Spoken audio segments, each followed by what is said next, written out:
बिस्मिल्लाहिर्रहमानिर्रहीम। अस्सलाम वालेकुम। आप देख रहे हैं रेड चिली नेटवर्क और मैं हूं आपका मेज़बान इफ्तिखार अज़ीज़। एक नए अनवान के साथ आपकी खिदमत में हाज़िर हूं और आज का अनवान है इमाम अबू हनीफ़ा रहमतुल्लाह अलैह का इल्म।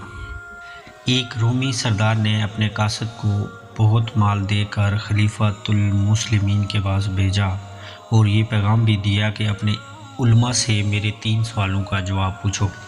अगर उन्होंने तुझे जवाब दिया तो ये माल उनको दे देना, और उन्होंने जवाब ना दिया तो मुसलमानों को कहना कि मेरी हुकूमत के मातहत होकर मुझे खैराज यानी टैक्स अदा किया करो। तो उसने उलमा से सवाल किए मगर किसी ने इत्मीनान बख्श जवाब ना दिया। इमाम अबू हनीफ़ा रहमतुल्लाह अलैह उस वक्त बच्चे थे, अपने वालिद के साथ वो भी मजलिस में हाज़िर थे। इन्होंने अपने वालिद मोहतरम से रूमी सरदार को जवाब देने की इजाज़त मांगी। इन्होंने इजाज़त न दी तो उन्होंने खलीफातुल मुस्लिमीन से इजाज़त मांगी तो उनको इजाज़त मिल गई। रूमी अब तक मिंबर पर बैठकर सवाल कर रहा था तो इमाम साहब ने इसे कहा कि क्या तुम मुझसे सवाल करेगा? इसने कहा हाँ। इमाम साहब ने फरमाया कि तू नीचे आ और मैं मिंबर पर बैठूँगा।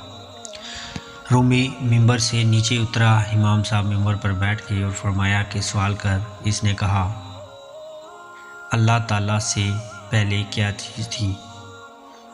इमाम साहब ने फरमाया तुझे गिनती आती है? इसने कहा हाँ।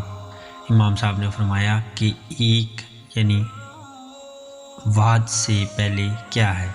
इसने कहा कि वाहिद पहला अदद है, इससे पहले कुछ नहीं। तो इमाम साहब ने फरमाया कि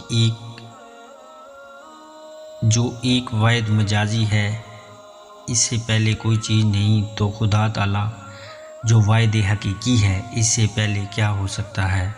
रूमी ने कहा अल्लाह ताला किस जेत में है? तो इमाम साहब ने फरमाया कि जब चिराग जलाया जाए तो इसका नूर किस तरफ होता है?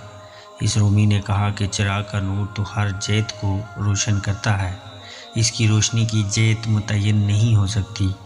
तो इमाम साहब ने फरमाया कि जब चिराग के मजाजी अदम से वजूद में आने वाला बिल आखिर मदहूम हो जाने वाले नूर की जेत मुतय्यन नहीं हो सकती, तो आसमानों और ज़मीन के खालिक हमेशा बाकी रहने वाले तमाम मखलूक पर फैज़ान आम करने वाली ज़ात की जो हकीकी नूर है उसकी जेत कैसे मुतय्यन की जा सकती है? रूमी ने कहा अल्लाह ताला किस काम में मशगूल हैं? इमाम साहब ने फरमाया कि तेरे जैसा मुल्हिद मिंबर पर हो तो उसको नीचे उतार रहे हैं, और मेरे जैसा मुहिद जो ज़मीन पर था इसको मिंबर पर बिठा रहे हैं। वो हर दिन एक ख़ास शान में होते हैं। तो वो माल छोड़कर रूम वापस चला गया। नाज़रीन व सामीन, ये था आज का वाक़ा जो कि इमाम अबू हनीफ़ा रहमतुल्लाह अलैह की फ़हम व फ़रासत की उम्दा मिसाल है। आगे फिर किसी अनवान के साथ आपकी खिदमत में हाज़िर होऊंगा। उस वक्त तक अपना बहुत ख्याल रखिएगा। अल्लाह हाफ़िज़।